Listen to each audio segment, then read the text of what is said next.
Hello, this is again Dr. Jonathan Bentovish, and I'm recording another presentation for God's Physics, A New Paradigm. This is a book that's been published by iUniverse.com, and I warmly recommend for everybody to read this book. It was written for the general public, and what I want to speak about today is the title of today's presentation is God's Physics, New Paradigm. Opening our eyes and seeing. This is actually in line and very much in the spirit of the great Lubavitcher Rebbe's call for the Jewish people and for the world more generally to do just that, to open our eyes and see the real reality and live accordingly, obviously, in the Jewish people at least. And I think this has a major ramification for all of humanity. So what I want to speak about today is, before we get to that point, which is really understanding some of the ramifications, the very important theoretical ramifications of this new God's physics paradigm of 21st century physics and science more generally. So perhaps so that it becomes much clearer to all of us, and for the sake of all of those viewers that perhaps have not seen some of the previous presentations, I want to speak about, but this will give all of us, by the way, a very good introduction and actually enhancement of our ability to start opening our eyes and seeing the real reality. So I want to first just again highlight the fact that science is now undergoing a major, what is called paradigmatic shift. And paradigmatic shift is the term that Thomas Kuhn, the famous philosopher of science, used. He wrote this influential book in 1962 on the structure of scientific revolutions, and he was a philosopher of science, and he studied the manner in which science and any given scientific discipline undergoes an evolution or leaps and changes. And he basically told us that science evolves by through alternating phases, what he calls standard science. Standard science is, for example, Newtonian mechanics represents a certain a standard scientific paradigm. So it was helpful for a certain while. It remained useful for scientists to study the world, investigate the physical reality for a while. But then Thomas Kuhn tells us, and we've seen it historically happening, he tells us then for example, Newtonian mechanics classical paradigm had problems. It seemed to contradict Maxwellian electromagnetic wave theory. It could not explain where a major hypothesized concept, which was called the ether concept, that was hypothetical, and when Michelson, Morley, and others tried to detect that ether elusive element, they couldn't find it.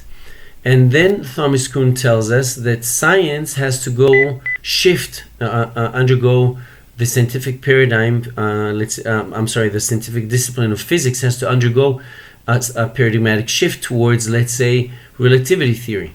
So that would be the new paradigm. So Thomas Kuhn teaches us that science has a standard paradigm, such as the Newtonian mechanics paradigm in 19th century science, and then it reaches its limit. The limit is characterized, the paradigmatic shift or paradigmatic crisis, which leads to a paradigmatic shift, is characterized by theoretical inconsistencies, contradictions, such as between Newtonian mechanics and Maxwellian theory, electromagnetic theory, and it also cannot explain major phenomena that discipline is supposed to explain. So Newtonian mechanics was based on the assumption that there is the ether concept, and once the ether concept failed to be detected by experiments, including the Michelson-Morley experiment, then scientists had to adopt the new paradigm. Einstein discovered the new general relativity theory, and science eventually had to embrace and do a paradigmatic shift from the old Newtonian mechanics paradigm to the newer relativity theory paradigm. Now, why is this important? Because we're undergoing, as I wrote in the book, in over 50 peer-reviewed scientific articles, 2 special issues. I'm opening international conferences, physics conferences. There's an upcoming conference of Aerospace 2021, which I'm supposed to deliver a keynote opening talk as well about this new paradigm. So the new paradigm, which again was written about extensively and published, the new paradigm, which I call now the God's physics paradigm, previously was called the computational unified field theory, after Einstein's famous quest for the unifying field theory, which in a sense it's a fulfillment of his quest and vision. It preceded his age. And so what I want to say is that this new God's physics paradigm is now, science is in a crisis, very similar to what happened with Newtonian mechanics, reached its limit, reached a paradigmatic crisis. Then there was a paradigmatic shift towards Einstein's newer relativity theory. And now we stand at an equivalent point, because the old material causal paradigm, which includes relativity theory for the macroscopic scale of the universe and quantum mechanics for the microscopic realm of subatomic particles, both of these are part of this old material causal paradigm. And that old material causal paradigm is reaching a crisis, a paradigmatic crisis. It has reached already a paradigmatic crisis, and relativity theory seems to contradict quantum mechanics. And similarly to the ether concept, which is a major problem because it could not be detected by the old Newtonian mechanics, and therefore it had to transition towards a paradigmatic shift for the relativity theory. We stand at an equivalent point because we also have what's called dark matter, dark energy. And the dark matter, dark energy concepts, which are purely hypothetical concepts, those purely hypothetical concepts of dark matter, dark energy, again, could not be detected even after 20 years, 2 decades, 2 full decades worth of experimentation trying to detect that elusive ether concept, but it could not be detected. And so what I did was similar to what Einstein did when he discarded the ether concept as superfluous, i.e. non-existent. One of those 50 plus peer-reviewed articles that were published, which I wrote, the topic was, could dark matter, dark energy be superfluous? And in fact, I suggest that they're superfluous, they're not existent. Very similar to what Einstein did with the ether concept. He discarded it. He said if we cannot find it, then it simply doesn't exist. And I did the same thing. I believe that dark matter, dark energy, it's time for science to move on and discard dark matter, dark energy, which I did in this new God's physics paradigm, and because they cannot be detected. And also theoretically, this God's physics new paradigm negates the existence of dark matter, dark energy. I won't speak about it today. I want to explain what the essence, the gist of the old paradigm, material causal paradigm is, what the essence and revelation or discovery of this new God's physics paradigm is, which is very exciting, and how this shift from the old material causal paradigm to the new God's physics paradigm, how does that allow us and encourage us, science and humanity more generally, all of us, to open our eyes and see the real reality, and that has ramifications for our human life, for the meaning and purpose and existence as human beings. So the old material causal paradigm essentially assumed that the universe operates by cause and effect. I give the example of the Big Bang model of general relativity theory. Essentially, the assumption is that the universe was created by an initial Big Bang nuclear event. That nuclear event created suns, galaxies, space, time, energy, our planet. Everything was created by this random cause and effect Big Bang nuclear event that created suns, galaxies, planets, stars, and the space, energy, time, mass, and the expansion of the universe. Well, first of all, because, as I mentioned, because the old paradigm essentially is giving way to the new paradigm of God's physics, and that's been published in so many articles, essentially showing that the new paradigm can resolve the theoretical inconsistency between relativity theory and quantum mechanics, essentially showing that replicating all the phenomena of relativity theory and quantum mechanics, they're replicated in this new God's physics paradigm. And also, this new God's physics paradigm does for science a great leap. It's resolving a lot of problems, and it's making major advancements. I won't go into this in detail. I just want to just highlight that the new paradigm was shown to unify relativity theory and quantum mechanics completely, resolve their theoretical inconsistencies. It discards dark matter, dark energy as superfluous. It was able for the first time in physics and science history to completely unify between space, time, energy, and mass as byproducts of this singular higher ordered universal conscious reality, which I'll speak about. So it's being accepted more and more, this new God's physics paradigm. I called for astronomers, cosmologists to verify and validate directly one of the unique predictions of this new God's physics paradigm, centering around the collective human consciousness focus, Jewish New Year, Rosh Hashanah New Year, 2 days time interval in which the whole universe is predicted to undergo a non-continuous expansion. So the new paradigm is being accepted more and more, and again, after the specific critical prediction that I mentioned would be tested and I believe validated by astronomers, cosmologists, then the new God's physics paradigm will be completely accepted and regarded as a new paradigm for 21st century physics and science. But that's essentially what's happening right now. And I want to now explain to the general public what's the essence of the old paradigm. So we said the old paradigm assumes that everything in the universe is functioning, you may say, as a big clock, as a big machine. So it's cause and effect. The universe was supposed to have been created by a Big Bang initial nuclear event. It's actually expanding and dissipating into nothingness, or into death of all the stars, planets, etc., and obviously life on Earth. This whole old material causal paradigm has a specific assumption, as if the universe is just a big clock and it's operating by interactions between different elements. The new paradigm is completely different. So first, science is transitioning from the old paradigm, material causal paradigm, to the new God's physics or computational unified field theory paradigm, and that's based on the crisis that is in the old paradigm, critical predictions such as what I mentioned with the Rosh Hashanah non-continuous accelerated expansion of the universe. But science is undergoing now a shift from the old material causal paradigm to the new God's physics paradigm. So the new God's physics paradigm is telling us that has discovered the existence of a singular higher ordered universal consciousness principle, computational principle, UCP.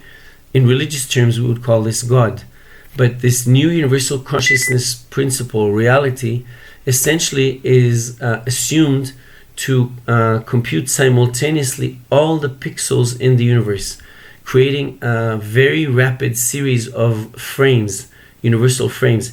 I will just use for a second the metaphor which I used in this theory, called the cinematic film metaphor.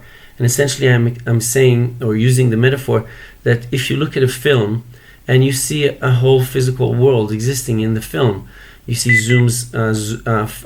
planes zooming through the screen, you see birds flying, pedestrians walking, cars driving, etc. A whole world, physical world, seems completely real. And yet, when we stop the film and we see the progression of the film frames, we realize that this apparent solid physical reality is not continuous, and it's really created, and we have sort of the illusion or the perception that we have this continuous reality where the planes are flying, the birds are flying, the cars moving, people are walking. This whole physical reality, which seems so real, when we analyze the film mechanics, we realize that it's produced by a succession of film frames in between each two subsequent frames, we have pure light. So in a sense, the world stops to exist at that time. And that's been used as a metaphor. It's not a perfect metaphor, obviously, and there's some discrepancies, but it's used as a metaphor for us to understand, scientists and laymen, to understand how this universal conscious reality is producing the world, the universe, through an extremely rapid series of universal frames, like film frames. This is universal frames of the whole universe, the whole entire universe existing as one frame, or produced as a frame, a universal frame.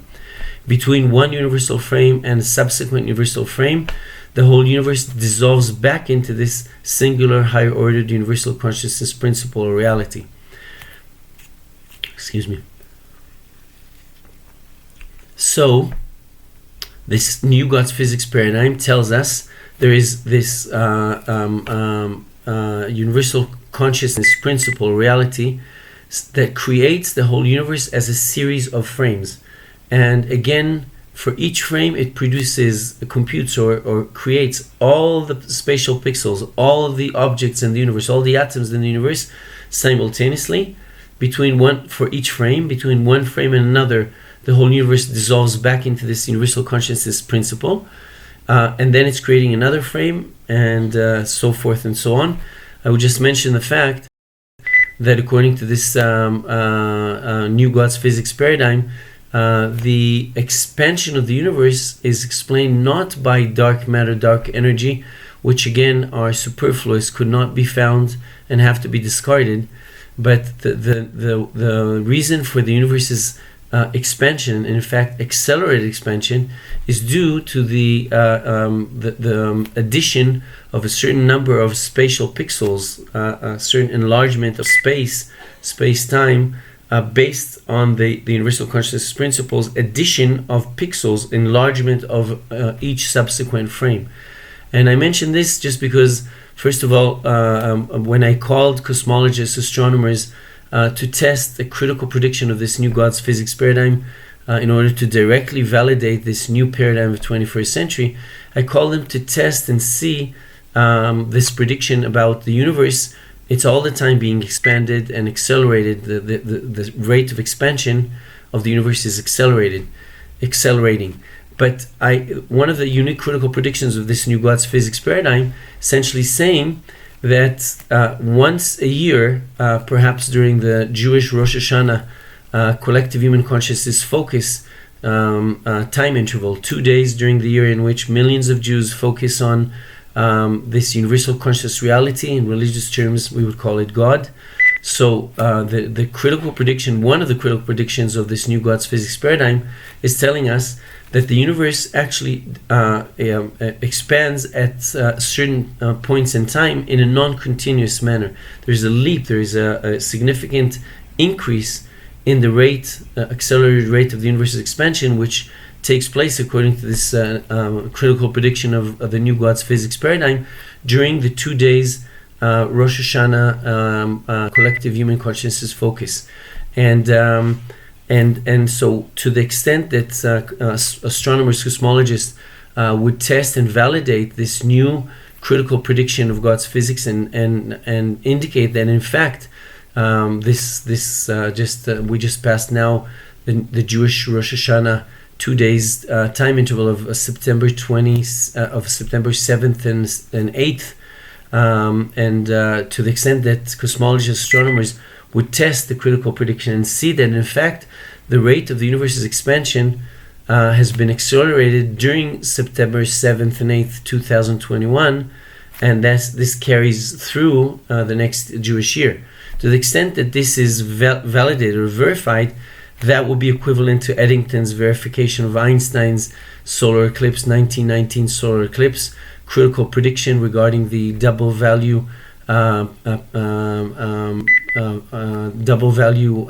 pathway of Mercury around the sun, Mercury's perihelion around the sun.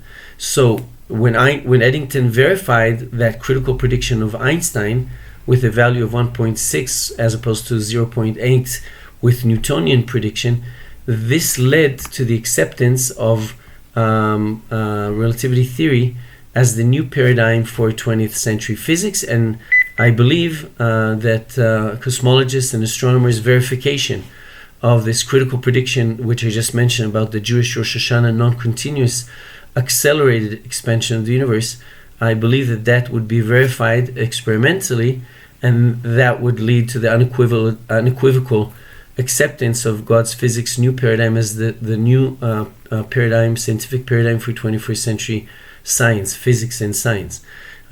So I want to explain now this new paradigm and explain how this new paradigm differs from the old paradigm and how it leads us, science, and not less significantly, all of us as human beings and humanity, towards opening our eyes and seeing the real reality around us. So the new God's physics paradigm, some postulates. First of all, we said it's creating this higher ordered singular universal consciousness principle, is creating the whole universe as a series of frames. Those series of frames are created, in between them the universe dissolves back into this UCP, and they're all created simultaneously. Each frame is created simultaneously. And so the next point, again, some people are familiar with this, but I'm recording this for the general public, and I think it's also important for us to keep in our mind and think more consistently about this change in science, because it would lead us towards the possibility of opening our eyes and seeing the reality, and that would affect our life, I believe, very much.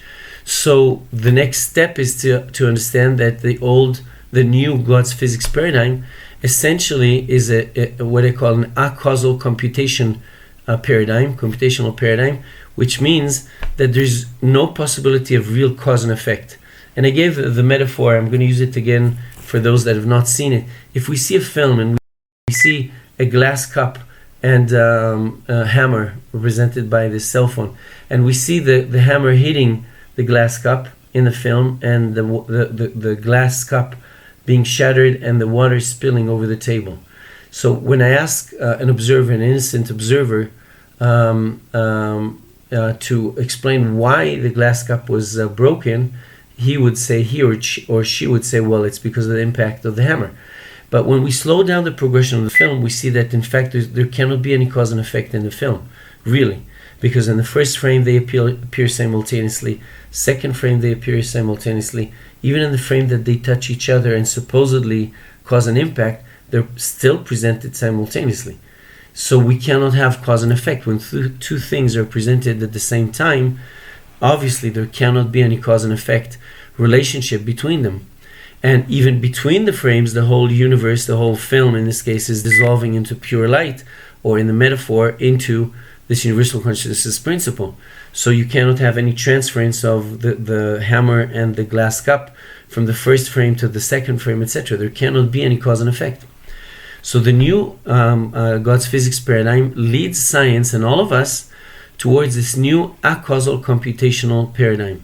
This new acausal computational paradigm essentially tells us that the universe is being created, dissolved, recreated, and evolved many trillions of times per second by this singular higher ordered universal consciousness principle reality, which is in a sense producing the universe, evolving the universe, and moving the universe forward. There is no real cause and effect within the frames or between the frames. What does that mean? For example, our old material causal assumption that the universe was created by an initial Big Bang nuclear event is being negated, discarded. There could have not been really a nuclear event because that created the universe, because even in the first frame, such a nuclear event there could not be any interaction. There could be a depiction of a certain element here and there, what may seem as a nuclear reaction, but all the spatial pixels have been presented at the same frame, so there could not be any interaction. The second frame and third frame and nth frame, whatever number of frame, you cannot have any transference of the supposed nuclear event in the first frame to the second frame. There's no matter that could pass. No energy, no cause and effect, no nuclear reaction that could actually pass from the first frame to the second frame, etc. What you could have is a presentation, a creation of a first frame that seems to depict a nuclear event, second frame that seems to depict the effects of this nuclear event, etc. But in reality, the world, the universe, could not have been created by a nuclear Big Bang event. The nuclear is being created, recreated, dissolved, and recreated from the beginning till the ultimate state of the world, according to this new God's physics paradigm, which is a perfected moral, spiritual, physical state of humanity and the world. The whole evolution of the universe is only created by this universal consciousness principle. And what seems to us to be as cause and effect is not, in reality, that's not what's really driving the universe forward. There may be natural laws that are appearing to operate, but they're still underlie by this universal consciousness reality, which is really creating the universe and driving the universe forward. So this new causal computation, or God's physics causal computational paradigm, is making a shift in our minds. The universe is not being created by initial Big Bang, a nuclear event. It's not being evolved randomly towards dissipation. It's the species in the universe, the biological species in the world, on our planet Earth, have not been evolved by a natural selection principle, cause and effect interaction, either between cosmic rays and genetic material, which was assumed to cause the mutations in genetic material of certain organisms. Neither, so that's not possible because that's cause and effect. Neither is it possible for the fittest, the natural selection principle, the survival of the fittest, interaction between more compatible organisms and the harsh environment relative to less compatible organisms and that harsh environment, which seemed or was assumed to cause the survival of the fittest. So Darwin's natural selection evolutionary theory is also undermined and negated. So what's the new picture of the understanding of the universe? And here, according to the new God's physics paradigm, and here I like to use one of the postulates that was discovered by this new God's physics paradigm is called the reverse time Geula goal hypothesis or postulate. And that postulate essentially assumes or hypothesizes that the whole universe has been created from the ultimate Geula state, the perfected state of the universe, the ultimate goal of the evolution of the universe, to reach the perfected Geula state condition of humanity and the world. And the whole universe was created from that end result and ultimate Geula goal condition, from that state backwards towards the inception of the universe. So imagine, I want to give a metaphor of a great architect building a palace or a mansion for a king. And that architect obviously would not have any of the workers place the first brick of stone in that mansion, that beautiful mansion, before that architect would plan into detail and have an elaborate blueprint plan of how this mansion is going to be created. What's the components? What's the structure? What's the process in which that mansion would be created?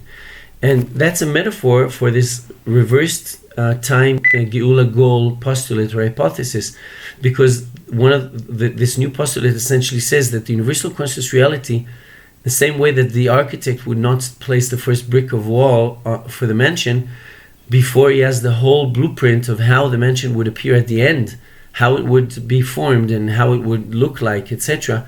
Same way, the universal conscious reality has pre-planned the whole development of the universe towards that ultimate Geula goal perfected state, and the whole progression of the universe is based on the end result and the whole plan for the evolution of the universe towards that end result. Essentially saying that the universal conscious reality, or God, has pre-planned the creation of the universe from inanimate material entities through animate plants, animals, human beings, and towards that ultimate geula goal state. So the understanding of the new God's physics paradigm is that the universe was not created by chance, and it's not evolved or evolving randomly, but rather the universe was created for a specific ultimate goal of the geula perfected state of humanity and the world, the universe. And it's been designed from the beginning by this universal conscious reality to follow a certain expansion of consciousness from inanimate matter through animate plants, animals, human beings, which possess the most expansive form of consciousness, and then humanity reaching the geula perfected state, the goal of the whole progression of the universe. So we start living and seeing a world, a universe that is quite different. It's not cause and effect. It's being created, recreated, evolved for a specific goal, for a specific ultimate goal, and it's being guided by this universal conscious reality. I think one more element which is important to mention for us to conceptualize this new understanding of the universe is the moral principle. And as I already spoke about and written about, at the center of this theory, or one of the important keynote discoveries made by this theory, is the dynamic equilibrium moral principle, which is part of the characterization of this singular higher order universal conscious reality. Essentially, it says that for every moment in time, each human being on our planet is making moral choices, or we are making moral choices at certain points in time. And for each moral choice that we're making, according to this new paradigm, for each moral choice that we're making, the universal consciousness reality, or UCP, selects for us one of multiple possible futures, frames, or instances, or conditions. Imagine just that we have the whole progression of, we said that the universal conscious reality has the whole plan of the whole universe from the beginning, past, present, and multiple possible futures for each individual human being until we reach that ultimate geula perfected state. I like to use the metaphor of a DVD for a film. So we can understand that even though we're seeing now the hero of the film doing something, doing a good deed towards another person, etc., at this point in time, that's the frame that we're seeing now. But if we stop the film progression, we would have all the frames, the past, the present, quote unquote, because present is what's being presented right now. But all the frames in the film of the past, present, and future frames, all the frames would be encoded and stored on this DVD platform. And in somewhat similar, but it's not exactly equivalent, you have the universal conscious reality having this, what I call, multi-spatial temporal reservoir of all the past, present, and multiple possible futures. That's where the metaphor is not equivalent, because in this real scenario of the universal consciousness principle reality, it possesses this bank of all the past, present, and multiple possible futures for each individual human being. And the selection of the multiple possible futures for each human being is dependent on this morality principle. So because this universal conscious reality is characterized by morality, by oneness, by integrity, so it's all oneness, it's all oneness, there's nothing that is separate from this universal conscious reality. And because this universal conscious reality has this moral principle, essentially teaching humanity that we're not separate from it or from each other. So this dynamic equilibrium moral principle is another key discovery made by this new God's physics paradigm. And essentially it's telling us that the universal conscious reality computes for each individual human being a corresponding future, one of multiple possible futures, a corresponding future based on his or her moral or immoral choices that are being made. So for each choice, moral or immoral choice that each one of us is making, the universal conscious reality is computing and selecting a corresponding future. I give the metaphor, I gave it in this God's Physics book, but I give a metaphor of an executive driving to his or her annual meeting in which they're supposed to receive a large prize, financial prize, and lo and behold, on their way to this important meeting, they're encountered by a car accident, and that executive male driving in the car in this example is seeing a male pedestrian that is injured and is lying on the road. And to make the metaphor more appealing, obviously this executive has some paramedical knowledge. He knows that he stops the car, examines the injured person, knows that it's safe to place him on his leather covering of the car, of the seats, and rush him to the hospital and save his life. So he has a moral choice to make, and he can either do this right deed and action, moral choice, and try to save that person's life. In Judaism, we say every Jew or person that saves another person's life is saving the whole world, and that's obviously true. And the moral principle is telling us that when that executive makes that moral choice to save that person's life or try to save that person's life, he has tilted, as the great sage and doctor and philosopher Maimonides tells us, that every time a Jew makes a good decision, he tilts his or her life and the whole universe towards the positive side, or vice versa. And that's what we're discovering in this new dynamic equilibrium moral principle, that in fact when this executive has made this moral choice to try and save that person's life, that has created for the universal consciousness principle reality that instigated or triggered the selection of a corresponding positive moral future for that executive person. In other words, there will be a situation in his life in which he will most likely, his life will be saved as well, and vice versa, obviously. So for the negative part, if a person is ignored and given an excuse why they don't have time, or somebody else will take care of that, or whatever, if that person has made what seems to be an immoral choice, and obviously the knowledge of a immoral choice is known by this universal conscious reality. But in any event, when that person has made, God forbid, an immoral choice, that would trigger, by the UCP, Universal Consciousness Principle, selection of one of multiple possible futures in which, God forbid, that individual would have to experience a similar negative situation. And that's not for punishment's sake.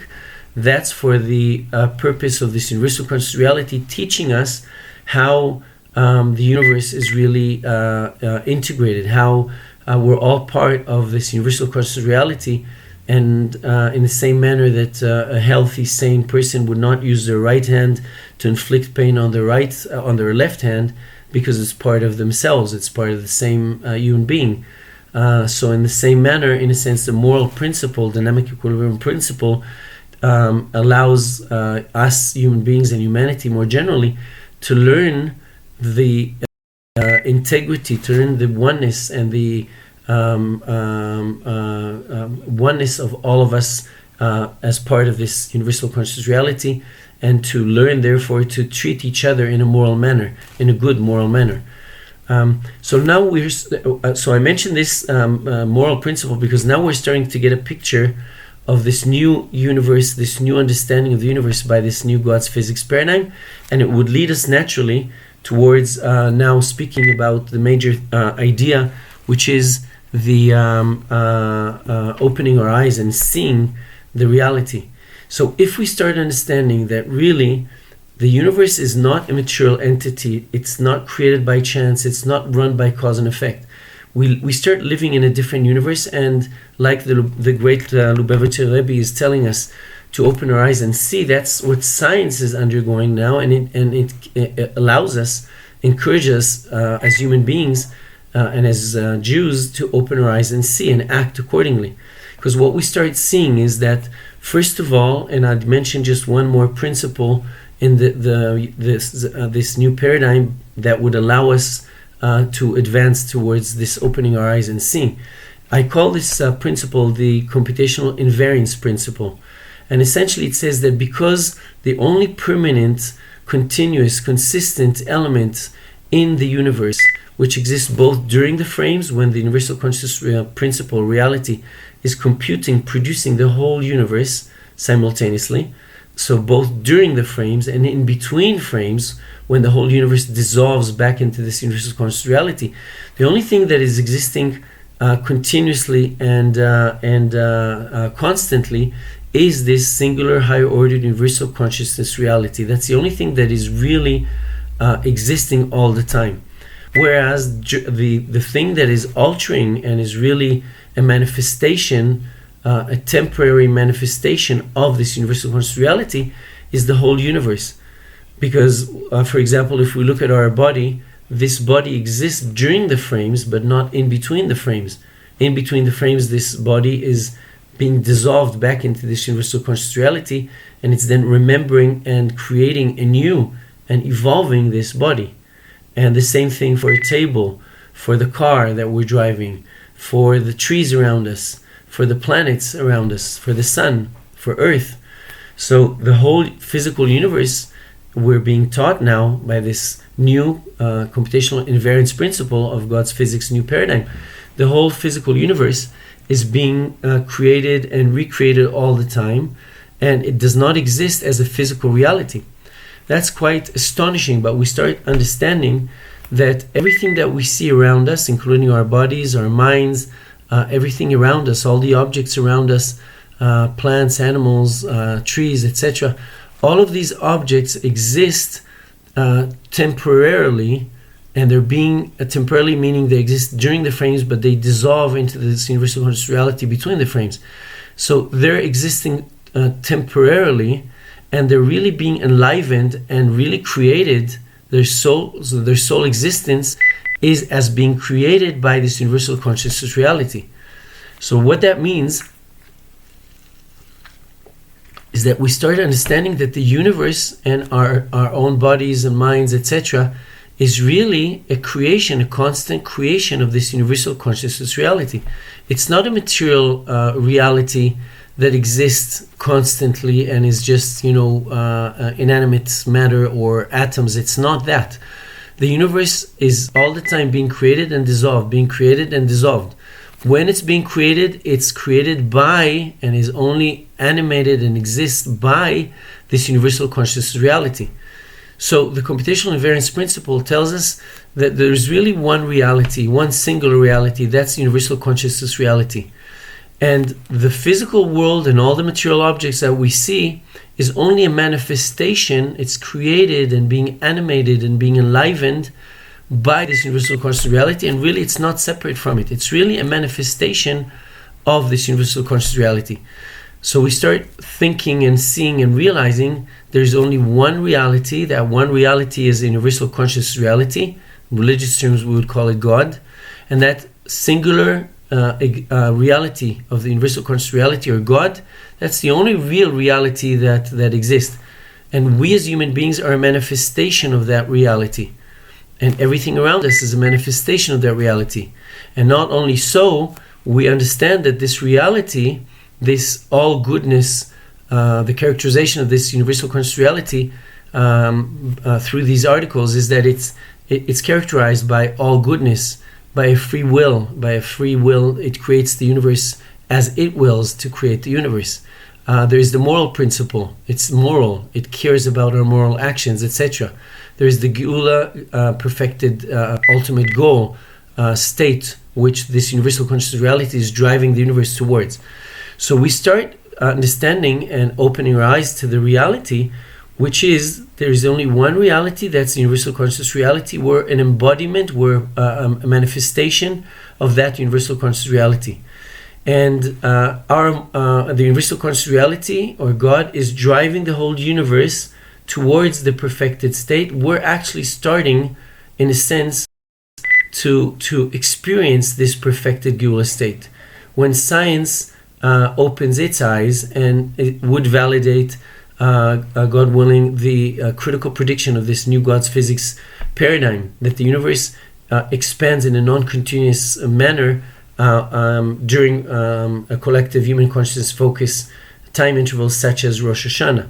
When this is validated and verified, and because of the great accomplishments of this new God's physics paradigm, which I spoke about, this new God's physics paradigm would allow science to open its eyes and see what this universal, the computational invariance principle is saying, and we're just at the heart of exploring that there's only one reality, what I call the computational invariant principle of the universal conscious reality. That's the only one reality that exists all the time. And physical universe, our bodies, atoms, forces, everything is only a manifestation, a transient, phenomenal, apparent manifestation of the real underlying reality, which is this universal consciousness reality, or God in religious terms. So what does it mean for us to open our eyes and see? That means that we start realizing that our bodies, our minds, our life, our surrounding, our family, our neighbors, our friends, the whole universe, the whole of humanity is not separate from each other, is not separate from this universal conscious reality. We start realizing that the whole purpose of the creation of the universe was and is to allow the universe to develop and manifest more and more conscious forms. Obviously, humanity and human beings being the ultimate goal of the evolution of the universe, and more so, the perfected Geula state is the real goal of the whole progression of the universe, creation by this universal conscious reality. So we start realizing the key importance of us as human beings and as Jewish persons or people, because what we've been discovering is that our moral choices make a huge difference. Just like Maimonides taught the Jewish people and the world, and just like Moses brought the Ten Commandments, the moral principle, many of the moral principles that are guiding our world, we have an understanding now that the moral principle is a key element in humanity's existence and on our moral choices. We start realizing that the whole universe was created and is being evolved towards the perfected Geula state, which we are now beginning, and that's essentially a state in which humanity and human beings realize there's only one reality, which is this all-goodness, moral, spiritual reality of God, or the universal conscious reality. This reality has and is creating the universe, caring over every human being and every sentient being, watching over the universe, creating the universe, evolving the universe, and we have a key central role in it all, because we human beings are possessing first the possibility of recognizing through science and as individuals, recognizing the oneness of creation, recognizing the singularity of this universal conscious reality, or God, recognizing that we're an integral part of this universal conscious reality, recognizing the fact that this universal conscious reality is oneness and it's moral, and there is a moral principle. So we start realizing that first of all, every moral choice that we're making is impacting and is selecting for us a corresponding moral choice, moral situation that we would be rewarded for, and vice versa. We start understanding that in the same way that we would not use our right hand to inflict pain on the left hand, if we're wise and we realize what this reality is all about, we would not inflict pain on another part of us, part of this universal conscious reality, which is another human being. We would regard it in the same way that we're regarding our spouse, our beloved ones, and they're an extension of us. We love them, we take care of them, we want their well-being, etc.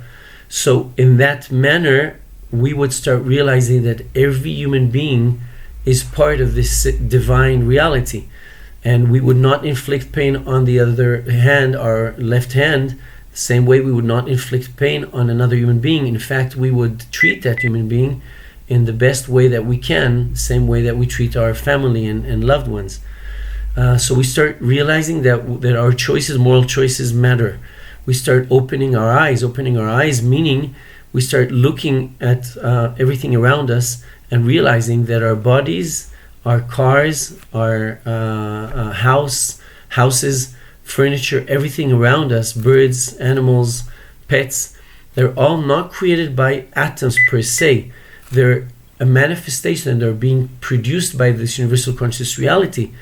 Perhaps I'll conclude by giving a metaphor, or not a metaphor, but just giving an illustration. When you ask any person today, based on the impact of the old material causal paradigm, you ask any Jewish person or a non-Jewish person, okay, so what is your body comprised of? What is the table that you're dining next to comprised of? And people would tell you atoms. And if I ask them, okay, how do you know that it's made up of atoms? So they would say, well, scientists know, they've made experiments. Okay, they're right to a certain extent, but that's only valid for the old paradigm. One of the 50 plus articles that I've written is called The New Atom and Purposeful Universe. And by the way, you can download and read any of these articles just by punching my name, Dr. Jonathan Bentovish, brackets Bentwich, and you'll find those articles because they're, for the most part, open access. Anybody can read them. So one of those 50 plus peer-reviewed scientific articles was called The New Atom and Purposeful Universe. And essentially it tells us that because the atoms and the planets and the galaxies and our bodies and everything is being computed, dissolved, recomputed, and evolved many trillions of times per second, because of that, you have a situation that we start understanding that the new atom that comprises the whole, that is in a sense comprising the whole universe, is this universal conscious reality. The atoms, the material atoms and subatomic particles, they only exist during the frames, but they dissolve in between the frames. And they're being created, every spatial pixel in the universe is being created by this universal consciousness principle. So we start now shifting our awareness, our understanding, and we start saying, okay, this laptop or this table or the body or anything around us is not really comprised of atoms. The atoms themselves exist only transiently, only temporarily, and they're being computed, they're really being comprised by this universal conscious reality. So opening our eyes and seeing means that we start changing our perception and basic understanding of the universe. The universe is a divine creation. In religious terms, in scientific terms, the universe is a manifestation of this singular higher ordered universal conscious reality, which is all goodness, which is all moral, which is driving the universe towards the perfected Geula state. So for us as Jews, and for non-Jews as well, we start seeing the world in a different manner. We open our eyes, as the great Lubavitcher Rebbe is encouraging to do.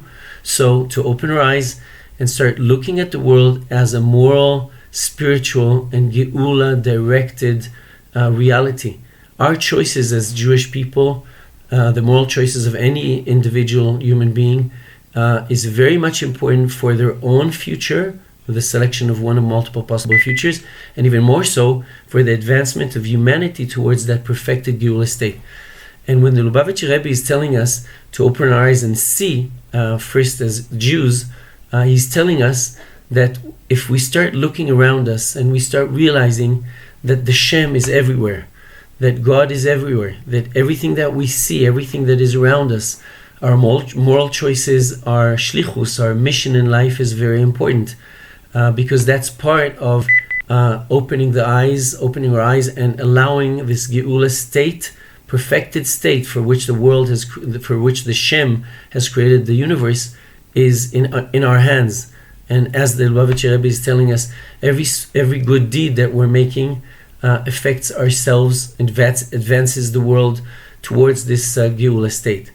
So I want to conclude by saying that we stand at a very exciting, historic time where science is starting to discover this new God's physics paradigm of 21st century physics. And I'm filming these presentations, and I've written this God's physics book specifically for the general public, for all human beings, laymen and scientists as well, or similarly, so that we can open our eyes and see that the world that we live in is guided, is cared for, is created and watched over for, is evolved by this universal conscious reality that is all goodness, all moral or morality, and that our moral choices are very important, that we have a life that is filled with significance and meaning, because we are part and parcel, an important part and parcel of this universal conscious reality's advancement of the world towards the perfected Geula state. Thank you very much.